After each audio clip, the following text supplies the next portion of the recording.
आज वर्तमान पत्र में एक न्यूज़ हमने पढ़ी।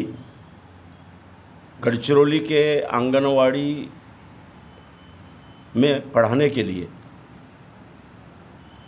चंद शिक्षकों की नियुक्ति के लिए वो जाहिरात थी, विज्ञापन था। तकरीबन 2 या 3 सीट के लिए 300 से ज़्यादा लोगों ने एप्लीकेशन की और जिसका चुनाव हुआ वो AA है, गोल्ड मेडलिस्ट इन हिस्ट्री, इतिहास के विषय को लेकर वो MA में गोल्ड मेडलिस्ट है। वो आंगनवाड़ी के बच्चों को पढ़ाने के लिए नियुक्त हुआ है। तो विज्ञापन के बाद में काफ़ी फेसबुक पर और इधर उधर उसकी चिकित्सा की जा रही है कि कितनी बेकारी है, प्राइवेटाइजेशन कैसा ख़तरनाक हो गया है कि गोल्ड मेडलिस्ट MA वाले एक उच्च शिक्षित जो प्राध्यापक बन सकता है, जो प्रोफेसर बन सकता है, जो लेक्चरर बन सकता है, वो आंगनवाड़ी के लिए पढ़ाने के लिए वो भी कॉन्ट्रैक्ट बेस पर गढ़चिरौली आया है। लेकिन ये आज की स्थिति नहीं है। बड़े गहराई से डॉक्टर बाबा साहब आम्बेडकर जी के मिशन को, राजनैतिक, सामाजिक और आर्थिक तत्वज्ञान को समझने की ज़रूरत है। यहाँ की जनता को, भारत की जनता बाबा साहब आम्बेडकर जी के तत्वज्ञान को जब तक समझ नहीं लेती तब तक इस फिनोमिना से वो बाहर नहीं निकल सकती। ये जनता, द पीपल, बाबा साहब आम्बेडकर जी का वर्तमान पत्र है जिसे सरकार ने बहुत ही कम कीमत में छापा है। इसे लेकर पढ़ना चाहिए। 10 दिसंबर 1932 से 2 दिसंबर 1933 तक 48 अंकों का ये संच है। परिस्थिति बाबा साहब के ज़माने में भी वैसी ही थी जैसी आज है, लेकिन लड़ने के तंत्र और प्रशासन, शासन, राजनीति में प्रतिनिधित्व और सहभागिता की बात बाबा साहब ने क्यों की थी, ये इस उदाहरण से समझ में आएगा कि 24 दिसंबर 1932 को ये जो जनता साप्ताहिक बाबा साहब आम्बेडकर जी का निकला था, उसमें एक अच्छी न्यूज़ है, पढ़ता हूँ मैं। कुछ दिन पहले मद्रास यूनिवर्सिटी में एक सिपाही के लिए जिसका पगार 23 रुपये था, उसका विज्ञापन दिया गया।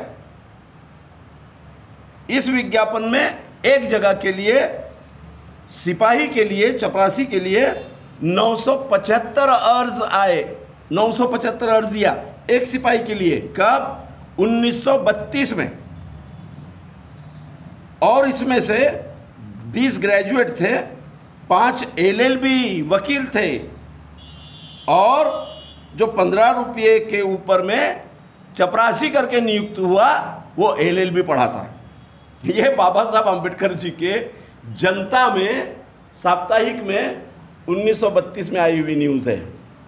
यानी 1932 में ये स्थिति थी। इसके आगे जो बाबा साहब आम्बेडकर जी का एनालिसिस है वो ये है कि उसी समय भारत के पूंजीपतियों ने, जिनके हाथ में सरकार थी, रशिया, मॉस्को से अरबों खरबों रुपयों का ऑयल इंडस्ट्री का कॉन्ट्रैक्ट किया, गैस का कॉन्ट्रैक्ट किया।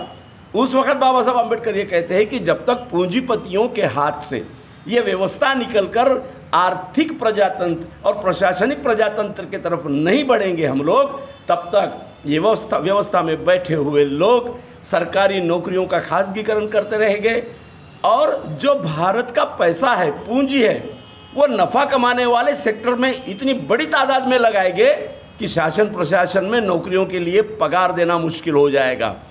इस रणनीति को बाबा साहब आम्बेडकर जी ने 1932-33 में समझाया और इसकी वजह पूरी सियासत, पूरी सत्ता, पूरा अर्थतंत्र ये पूंजीपतियों के हाथ में, मनुवादियों के हाथ में होने की बात बाबा साहब ने 1932 और 33 में कही थी।